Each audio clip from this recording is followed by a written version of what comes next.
I'm going to try to share it and see if I can. Yeah. Let's see. Oh, it says host disabled participant screen sharing. Forgot about that. And just so you know, we have been talking to Megan about some different possible legislative initiatives for this year of topics too. So just so everybody is aware of that.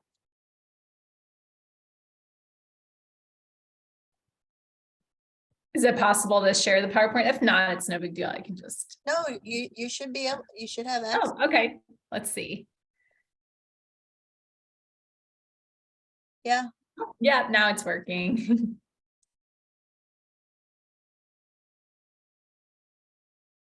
Okay. Can you guys see my screen? Yes. Great. Okay, good. I feel like even though we've been doing Zoom for so long now, there are always issues with Zoom still in most meetings. Well, hello, everybody. It's great to see some familiar faces and really nice to be with all of you today. My name's Meagan Forbes. I'm from the Institute for Justice. I'm an attorney at the Institute for Justice who works exclusively on legislation. But just to give you a little bit of background about the Institute for Justice, we're a nonprofit public interest law firm. We primarily litigate cases, and we've represented cottage food producers across the country in constitutional challenges to arbitrary restrictions on their ability to sell cottage food. We have a very small legislative team that works with people across the country as well to reform cottage food laws, to help remove some of those same restrictions that we file lawsuits about as well. And it's really been wonderful working with you all over the last couple of years. And I know Shelley and Jen, they've worked so hard over the last few years on the legislative front. And hopefully we'll be able to continue working together to continue to effectuate change in Minnesota, because we've seen some really great improvements in other states, including just in Iowa last year. And I think that there's a lot of room still for improvement in Minnesota, so we can expand the types of food that can be sold and how food can be sold in the state, and help people be able to build their businesses. I'm going to talk today about getting involved in the legislative process. My hope is to give you guys a big picture understanding of how the legislative process works and why it's important to get involved. Then I'm going to talk about some ideas for legislation for 2023 that we're considering. We'd love to get your feedback. We really want to make sure that the reforms are impactful, and just get everybody's input. In addition to that, I'm going to talk about some of the challenges that we've faced in the past and that can come up throughout the legislative process, and ways that you guys can get involved as the legislative process continues over the next few months. So first, I'm going to start with talking about why to get involved. And the truth is, you can shape public policy. A lot of times people feel like with the way politics are today, you can't really do much, politics are politics. But the truth is, legislators are there to represent you, and your voice matters. They want to hear from you, especially on issues that are close to you, because legislators really do rely on their constituents to learn about issues. And when it comes to cottage food, most legislators aren't experts in cottage food. So they really do rely on cottage food producers and, the government and different groups that are close to cottage food to learn more about what the issues are and how they can shape policy to be impactful. As Jen and Shelley mentioned, we worked together on the cottage food reform in 2021. There were two bills that we worked on, and I know some of you guys who are here, I've seen some familiar faces, were involved in that process and testified in support of the bills. The two reforms that we worked on, both were reforms to the cottage food law and to the commercial feed laws. to raise the $18,000 gross sales cap for cottage food producers under the cottage food law to $78,000. And our thought there was that we wanted to make sure that cottage food producers could earn a livable wage. So that was something that we worked toward. And even though there was a little bit of opposition that we encountered, that was a very positive reform that we were able to get enacted. We also were able to allow CFPs to organize their businesses as LLCs and other business entities. And that was something that was questionable before under the law, and there had been some issues in the past. So we were able to clarify that that was possible under the cottage food law, which was something that every other state in the country already allowed. And then lastly, under the commercial feed laws and the cottage food law, we made clear that pet treats could be sold under the cottage food law, and that cottage food producers didn't have to comply with the complex reporting requirements in the commercial feed laws. So all in all, these were a lot of great reforms in 2021, but I do think there's still some room for improvement. So next I'm going to turn to talking about a couple of ideas for legislation that we've been incubating. And after I'm finished with my presentation, we'd love to open the floor to get everybody's input on these ideas and any other ideas that you have to discuss further. So we've been thinking this year about two bills. One that would be reforms to the cottage food law to further reform the law. One thing that we've been considering is tying the $78,000 revenue cap to the consumer price index. As everybody knows, the cost of groceries have gone up, and $78,000 from a couple of years ago is not the same as what it would be today. We did a little bit of research, and in the consumer price index, the cap would be more like 86, 87,000 today. So that's a significant difference. And just with the way the economy is and how things fluctuate, we think that it is fair that the intent of being able to earn a livable wage is something that could carry on with these changes to the law. Another thing that we've been thinking about is allowing cottage food producers to ship their products. 35 states currently allow shipping. So we think that's something that Minnesota should also allow. That's the general trend that we're seeing. And in today's market, shipping is just something that does come up. And with shelf-stable goods, we think if a consumer wants to have foods delivered via mail or shipping, that should be an option for consumers. Finally, we've been talking about some technical changes to the law to ensure that there won't be any barriers to operating as a business in the future. And that really comes down to the word individual versus person in the law. And I'm just concerns about how the word individual is being interpreted versus person, which clearly allows businesses to operate. The second bill that we're thinking about is a little bit different. So it doesn't change anything in the current registration for cottage food. But what it would do is create a special license that people could obtain to be able to sell perishable food. It's called Micro Enterprise Home Kitchen Food Handler License. You may have heard about these licenses in a couple of other states. California has a license like this. So does Utah. And just last year, Iowa created a very similar license. And the idea behind this license is that if you do a few basic things to get the license, you would be able to sell perishable food and food through third-party vendors, shelf-stable food through third-party vendors. And the requirements that we've been considering and that we've seen other states do are requiring food safety, food handler training, and periodic inspections of just the kitchen inside the home. So those are two things that we're considering right now. From what we've heard in the states that have enacted micro enterprise home kitchen licenses, it can be very impactful, especially for people from different backgrounds and cultures who encounter a lot of barriers with licensing when it comes to getting set up as a licensed food establishment. And it also just creates a lot of opportunities to be able to expand your business and test the market, and kind of fill that space between when you're just starting out and growing. And a lot of people do eventually want to grow into being commercial, so it helps bridge that gap.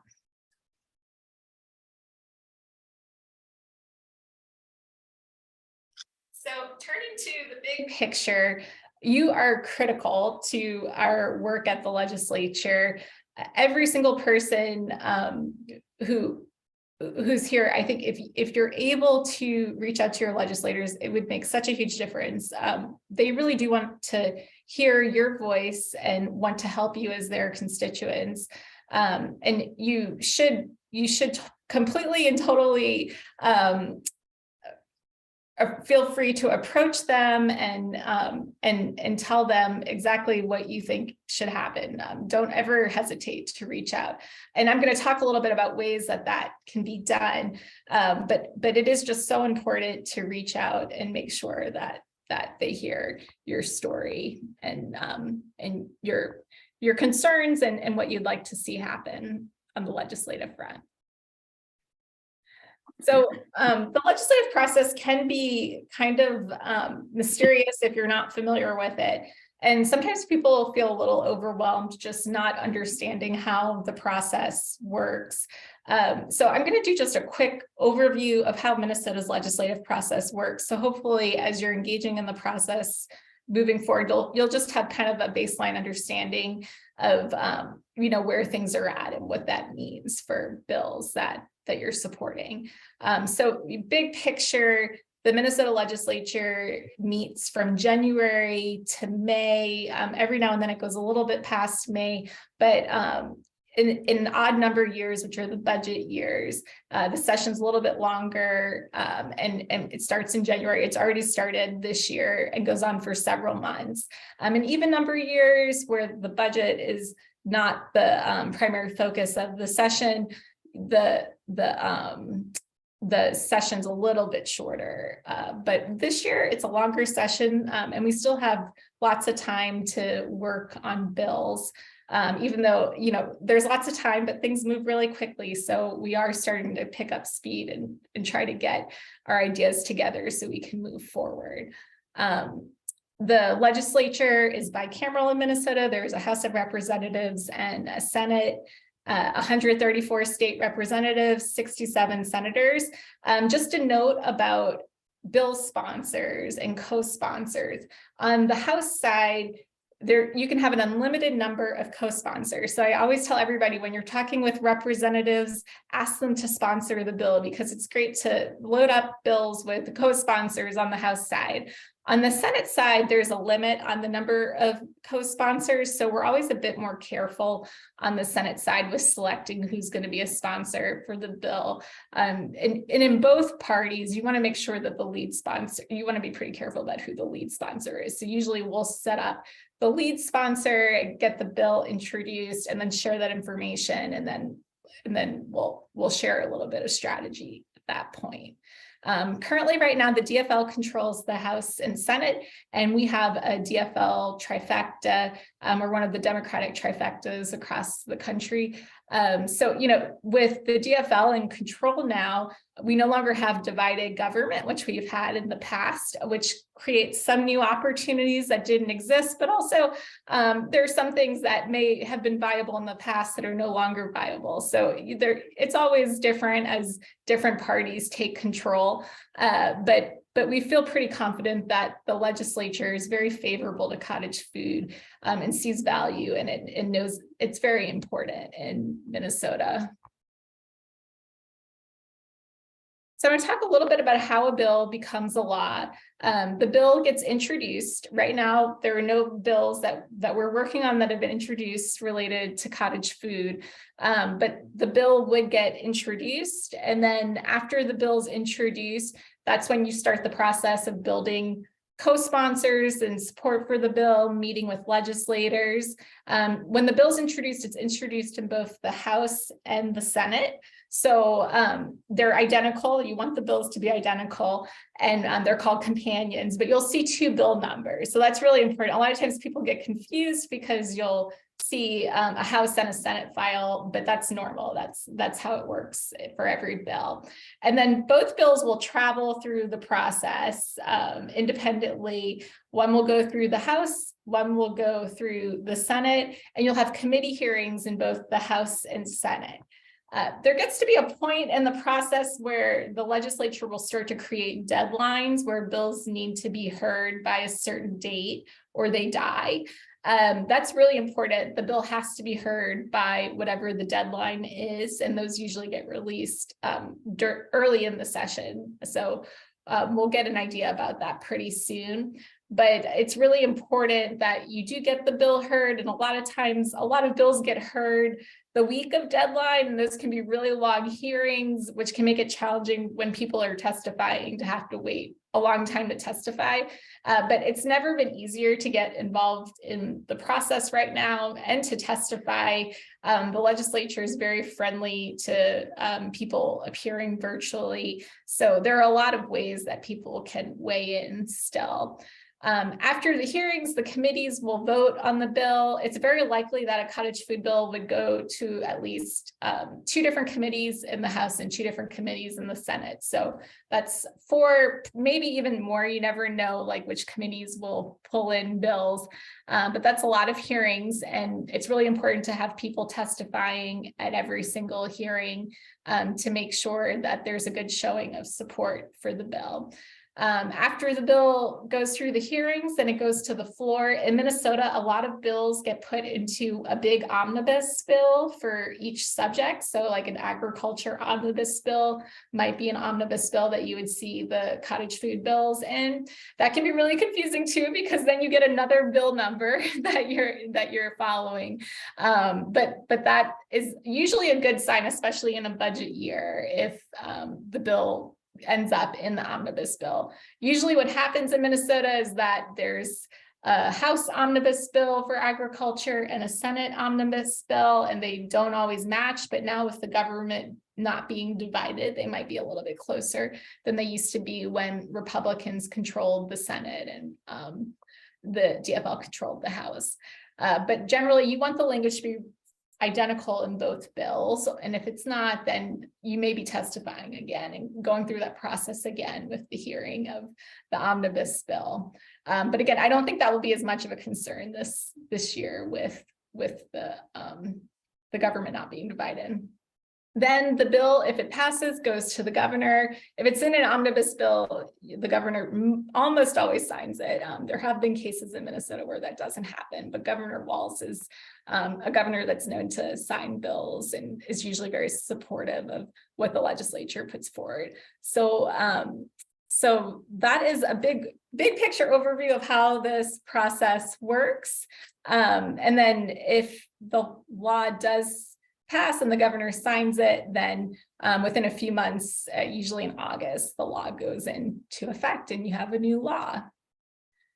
So I'm going to turn real quick to talking about some of the challenges that exist.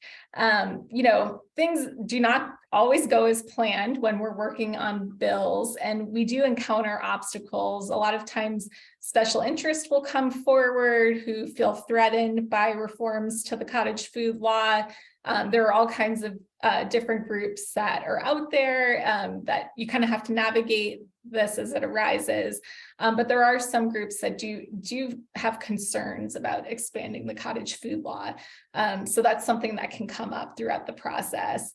There are also groups that are just reluctant to see change, and that's possible too. Anytime you're working on a policy and change is coming, it takes some adjustment for different groups to get used to the idea of change. So that's another thing to keep in mind.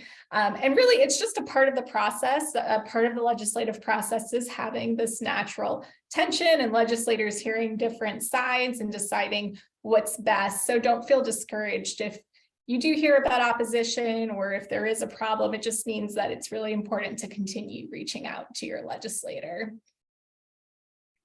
And every now and then compromise is needed for bills to move forward. You know, we always say it's within reason, of course, but it is an important part of the process too, where all the stakeholders come together and figure out what can work based off of everybody discussing, you know, the cost and benefits, things like that.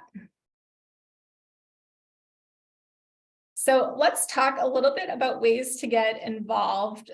This year, once we have bills that get introduced, if we do head in that direction, our hope is we would have a marketing camp. I don't even want to call it a marketing campaign, kind of like a grassroots campaign that you guys can opt into. It's a platform that's available where you would be able to get information about the bill. So the Minnesota Cottage Food Producers Association would send that out to you, and you would just have to click to opt into it. And you would receive regular updates about the bill. You would also be able to contact your legislator, so you wouldn't have to go through the process of you know, finding your legislator, finding the email. It would just really simplify that process. So that's the plan, to help streamline everything as much as possible.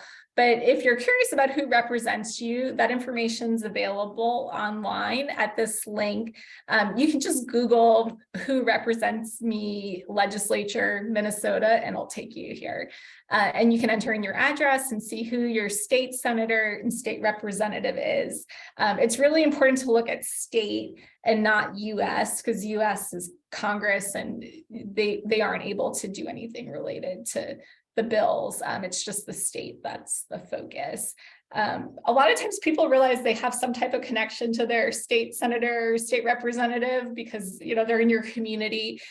So it's definitely worth taking a look. You never know if it's someone who you might be connected with.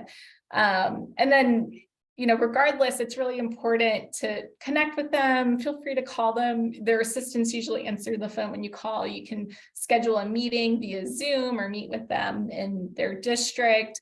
And you can always send them emails too.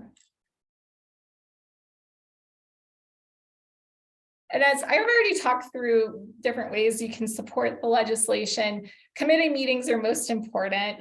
You know, that's really where legislators make up their mind about what the future of the bill will be and whether the bill will move forward. And we'll be sure to keep you in the loop of any hearings that are coming and what's being considered to make sure everyone's aware. And if you're interested in testifying, we're happy to help you just understand the process and prepare you to testify, because I know it can be really difficult if you haven't done it before.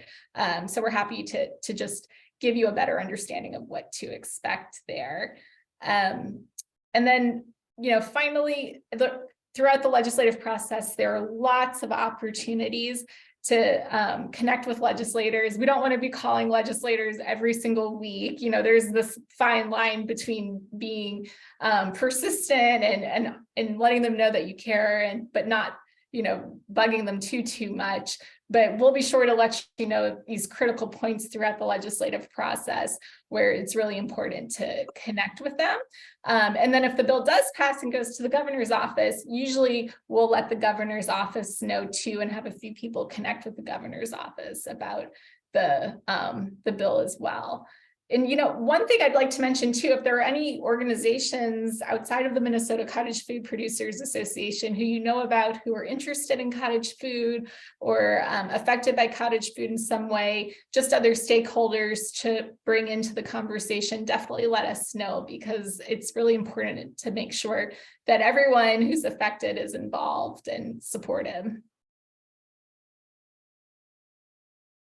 We're going to be creating a one-pager once we have bill numbers. That would be something that you would have and can share. So that would make sure that you have all the information you need when you're meeting with your legislator, and you can feel free to give the one-pager to your legislator too.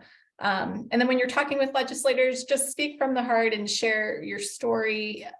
That's all they want to hear. It's just a conversation. But, you know, it is important to just stay on topic, be brief, and, you know, be respectful of their time too. Usually they'll give you about 15 minutes to talk. And as I mentioned before, it's important to be persistent, but there's a fine line, and most people understand this, but really just my suggestion would be when you're receiving calls to action, that's a good time to connect. But we definitely don't want calls every day or week. Sometimes legislators get upset.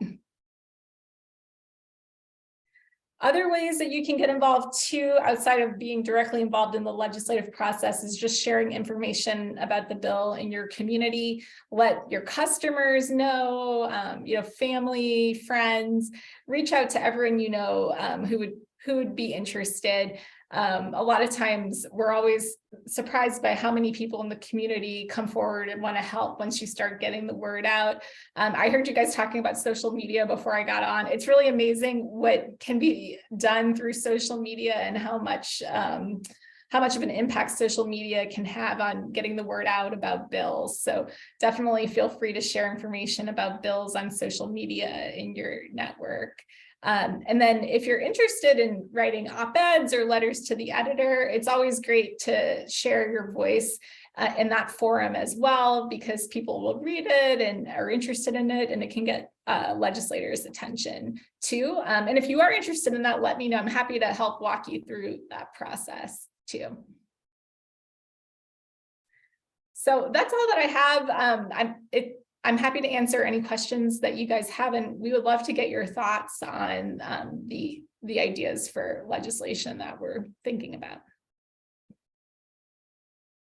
Somebody wants us to talk about the micro enterprise home kitchen a little bit more, and you don't just feel free to unmute too or raise your hand, because we really want this to be an open dialogue, because we're looking for input. And that sounds good. My apologies. I'm just seeing the chat right now. I totally missed the chat, so I'm so sorry. No, you're fine. People, there's been a lot of support in the chat for this. They like the ideas and that type of thing. I want to give a little background on the changing of the word from individual to person. It's just so that it becomes consistent with the way the rest of the laws are written, and then that way also. When we first changed the law, it was a little bit of a challenge for us to be able to use our business name, so on and so forth. So we just want to make sure that it stays that way, the way the law was intended and that type of thing. And shipping, because we are always under the impression that shipping wasn't allowed by the FDA.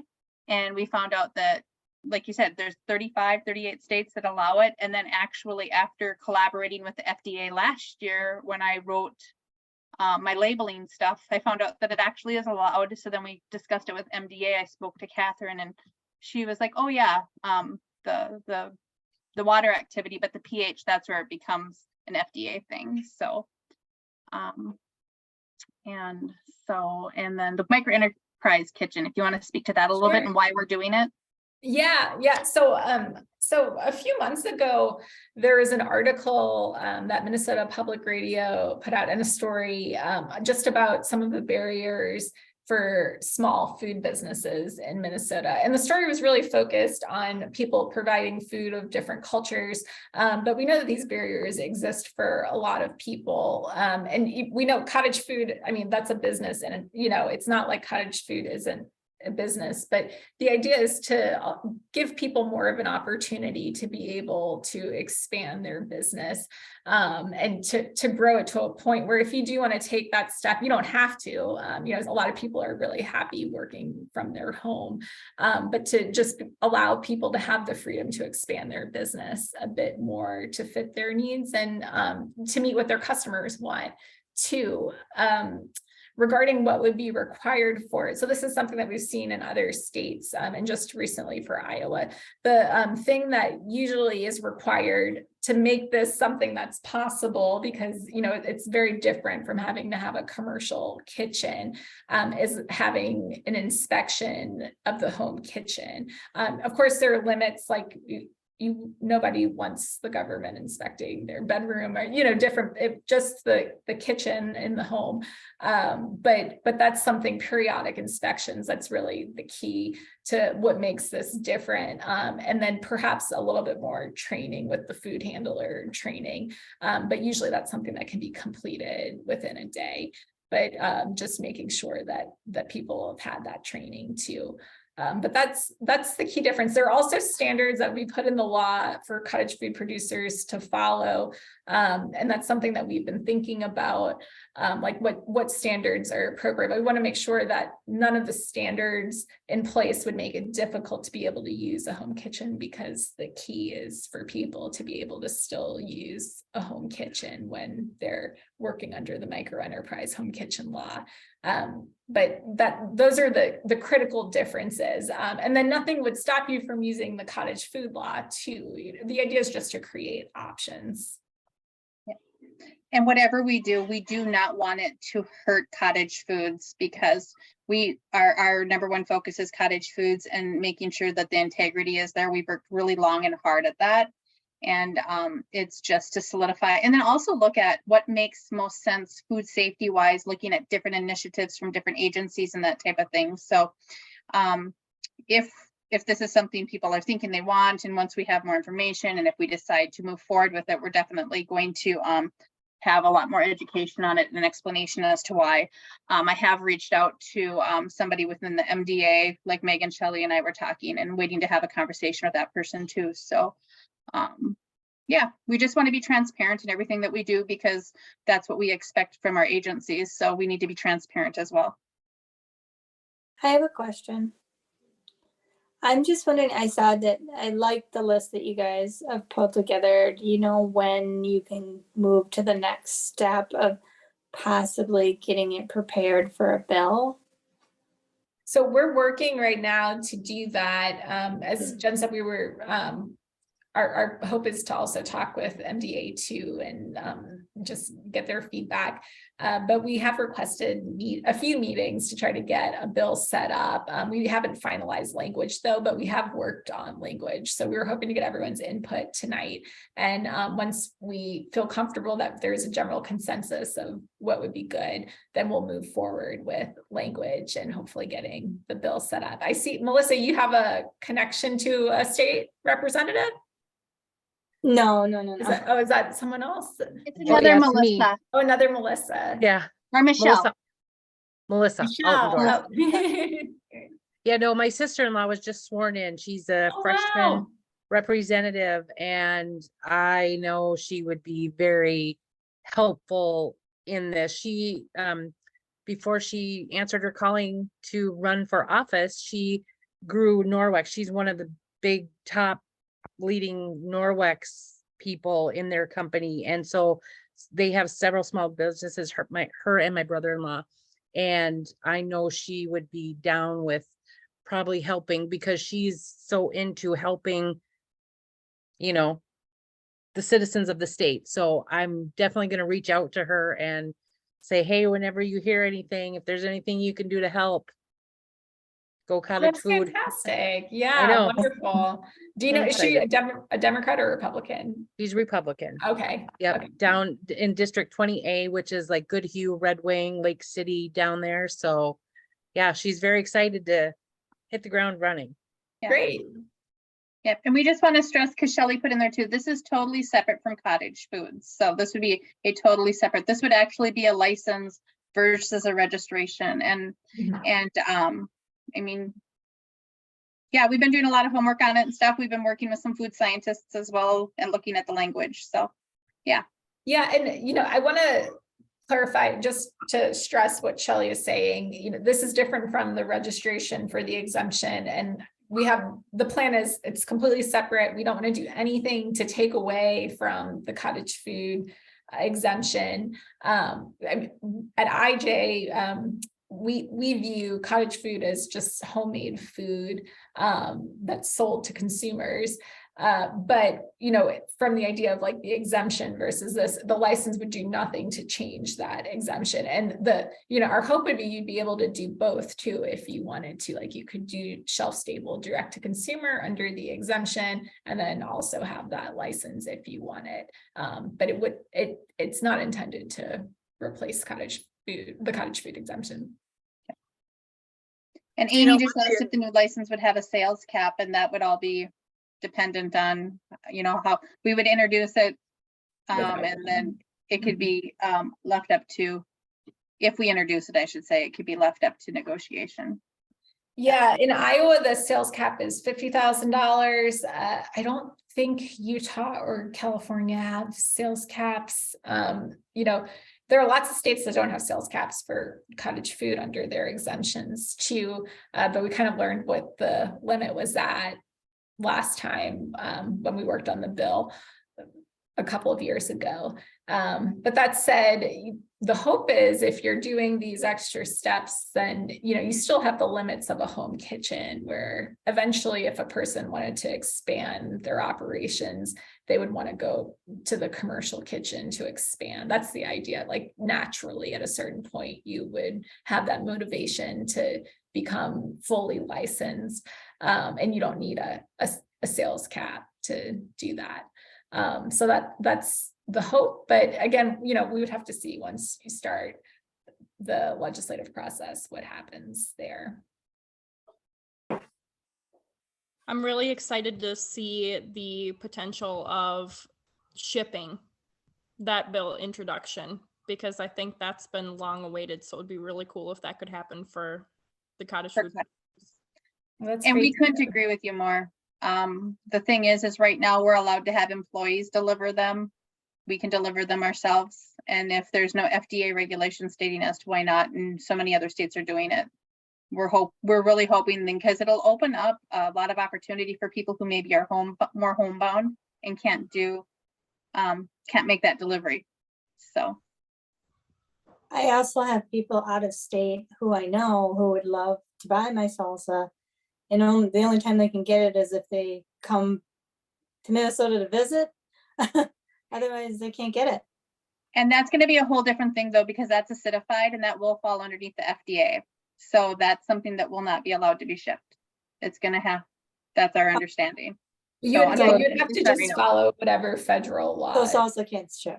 I don't know if I'm not sure actually. But yeah, it's whatever the FDA allows, but you can ship across state lines. You also have to follow the cottage food laws in the states where you're selling cottage food too. So that's another wrinkle when you go across state lines. Do you know what the inspection would entail on a home kitchen, what they're looking at, or? Well, so the idea is we would put the standards in the law, and it would be looking for, just the surfaces that are easy to be cleaned. I mean, it's just like a basic cleanliness, no rodents, like it's basic, but it's just a check to make sure that it's not unsanitary, just like with a commercial kitchen when they do inspections, but everything would be in the law that we're looking at. And like Jen said, we've been talking with people who are experts in food safety to see like what truly is needed and, what would be burdensome or is not necessary to make sure that it's getting at the right things. But yeah, we don't want any, you don't want anything that would in some way open a back door to having to have a commercial kitchen, right? Like that's kind of them. And how all this conversation came about was from some proposals years ago that the MDA made that talking about a transitional license when we were trying to increase caps for cottage foods and that type of thing. And since that first conversation years ago, they've actually come up with some wording and stuff like that. And some of the wording does give us pause for concern, which we've been transparent with the MDA when we've seen it. And as far as cottage foods, because they also would have a section for home canner baker. And that's something that, in our opinion, might not be really good for cottage foods.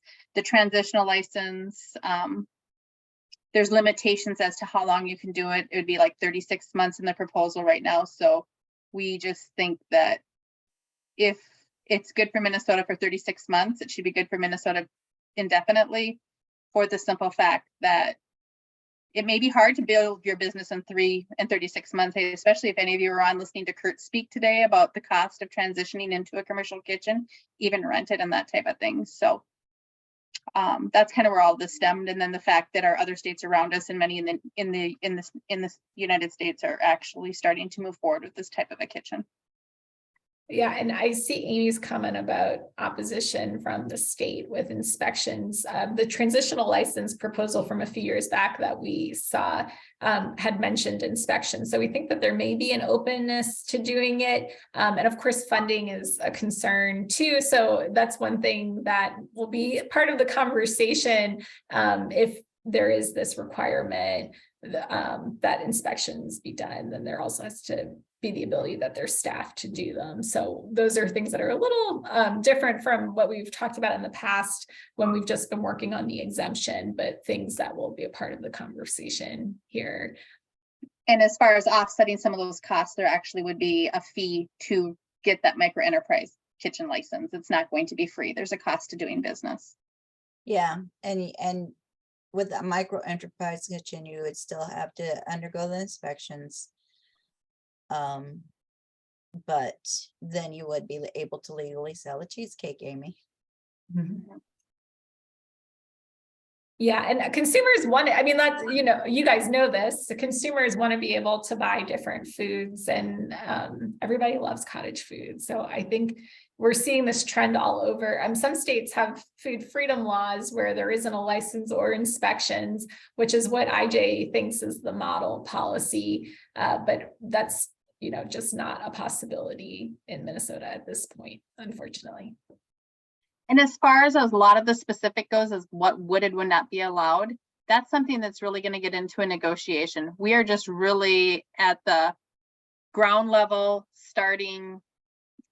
And that, I mean, there's been a lot of different talks. We've seen what their proposals were with the whole chapter, and then we've looked at it. So yeah, a lot of this would be really amazing, but it's just a matter of talking about it, figuring out for sure what is food safe, talking to the representatives, the senators, and making sure, and just talking about what's best for Minnesota and food safety and keeping food local. Yeah, It's a work in process, and these kind of things can take a couple of years to finalize. Decades. Through that's why we say we have two things we're working on. The first one that Megan told you about, which is just concerning cottage foods, and then this is something entirely different. That is a work in progress. Yeah, they're two totally separate things. So, Yeah. and Shelley said a couple of years, but let's be honest, it can be a decade too. Let's hope it's not a decade. I know. It took can be. 6 years. It took 6 years to get the first bill passed. Yeah, but one thing, and that's so right, it can take so long sometimes. With this being the start of the biennium, it's possible that the bill could get introduced, but one great thing about it being the first of the 2-year period is that the bill actually would carry over to next year. So a lot of times you'll hear with big policy types of bills, the legislators are really open to the idea, but they're doing so much with the budget that they say, like, let's get it introduced, but we probably won't be able to act on it till next year. So don't feel discouraged if you see these bills get introduced and nothing, if they don't end up passing this year. Like, they may have a hearing on them, but they might not pass. It doesn't mean that it's not going to get enacted. It might just take another year or 6 or 10. Well, when you think about it, it took 6 years for the first one. It took 6 years for the second one, you guys. Yeah, usually in a lot of states, it takes about 2 when we work on it, but sometimes we get it done. And Iowa just took 1 year last year. So it's definitely possible. Yeah. And don't you think that there's a certain amount of momentum carrying forward now with other states getting the micro enterprise and improving their food, cottage food laws? I see a lot of momentum, at least in my imagination anyway.